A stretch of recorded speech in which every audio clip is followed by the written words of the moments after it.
મંગલમૂર્તિ મહાપ્રભુ શ્રી સહજાનંદ સુખરૂપ ભક્તિ ધર્મ સુત શ્રી હરિ સમરું સદાય અનુપ. બોલો સ્વામિનારાયણ ભગવાનની જય. વાલા ભક્તજનો, જય સ્વામિનારાયણ. મૂળજી બ્રહ્મચારી મહારાજ બહુ ભણેલા નહોતા. શાસ્ત્રોનું એવું ઊંડું જ્ઞાન નહોતું. મહારાજે વચનામૃતમાં કહ્યું કે આ મૂળજી બ્રહ્મચારી અને રતનજી એ ક્યાં અતિ ડાયા છે, એટલે એવા બુદ્ધિશાળી છે એમ.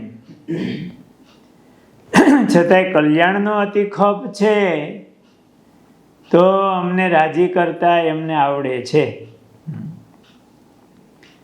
આ બ્રહ્મચારી મહારાજ બહુ ભણેલા નહોતા, એવું શાસ્ત્રોનું ઊંડું જ્ઞાન નહોતું, પણ એમનું વર્તન જાણે વાતું કરતું હોય અને સૌને એમની નિર્દોષતાની પ્રતીતિ થતી કે આ બ્રહ્મચારી મહારાજ અતિશય નિર્દોષ છે. અને મહારાજે પણ એમને નિર્દોષ કહ્યા. આ બ્રહ્મચારી મહારાજ એ કથા વાર્તા કરતા હોય એવું નથી. તો બ્રહ્મચારી મહારાજની કથા કરેલી હોય એવી આપણે સાંભળવી છે.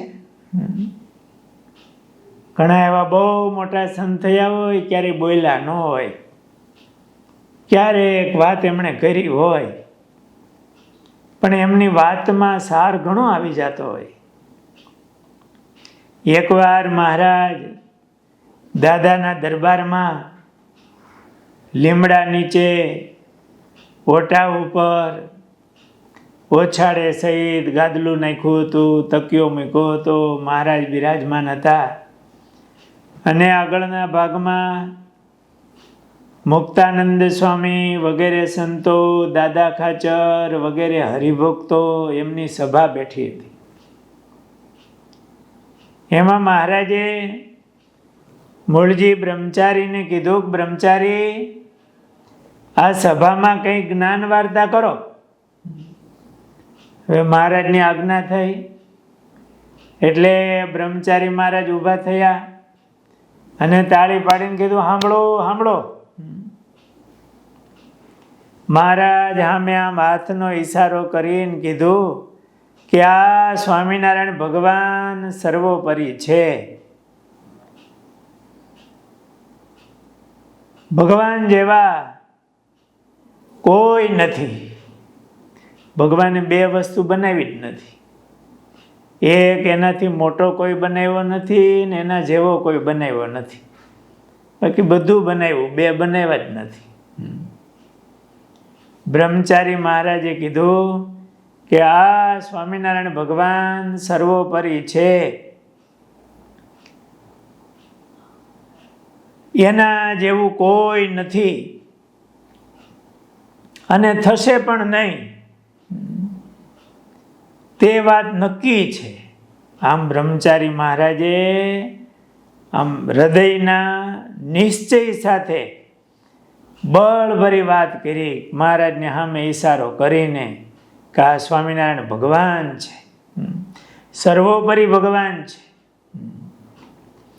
અને બીજું એવું કીધું કે એ ભગવાનની આજ્ઞા પાળવી, એમાં ફેર પડવા દેવો નહીં. એટલું કહી અને બ્રહ્મચારી મહારાજ બેસી ગયા. આ બે જ વાત ટૂંકમાં કરી. બ્રહ્મચારી મહારાજના જીવનમાં આ એક પ્રસંગમાં જ એમની આટલી વાત સાંભળવા મળે છે. પણ આમાં બધું આવી ગયું. બ્રહ્મચારી મહારાજ આટલી વાત કરીને બેસી ગયા ને એટલે શ્રીજી મહારાજે રાજી થઈ અને કીધું કે આ બ્રહ્મચારીએ બહુ ભારે વાતો કરી, તેઓ ભણ્યા નથી પરંતુ મુદ્દાની વાત સમજે છે. એમ મહારાજે પણ આ બ્રહ્મચારી મહારાજની વાત એનું પ્રમાણ કર્યું. વાલા ભક્તજનો, આ બ્રહ્મચારી મહારાજ નિર્દોષ હતા, મહારાજમાં અતિ પ્રીતિવાળા હતા, સાથે એમની નિષ્ઠા પણ કેવી એના જીવમાં કે આ સ્વામિનારાયણ ભગવાન છે, એના જેવો કોઈ નથી. આવો દ્રઢ આશરો એ આપણા જીવમાં જોઈએ, આપણા અંતરમાં તપાસવું જોઈએ.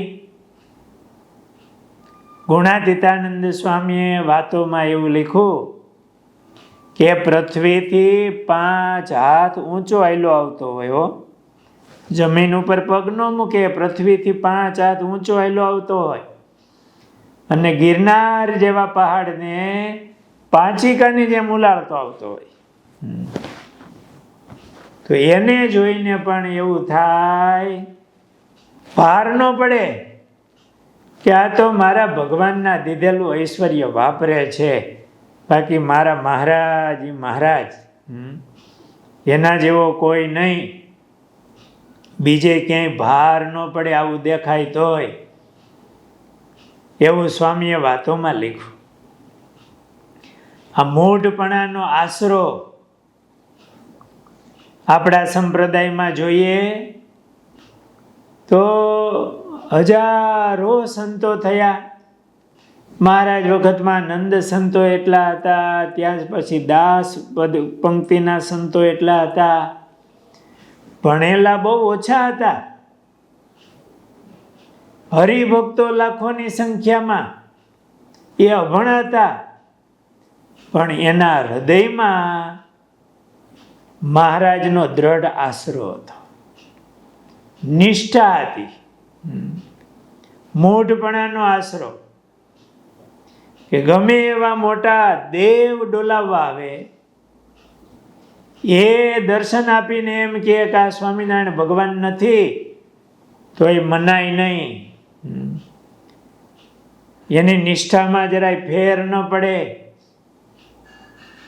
એને મૂઢપણાનો આશરો કહેવાય.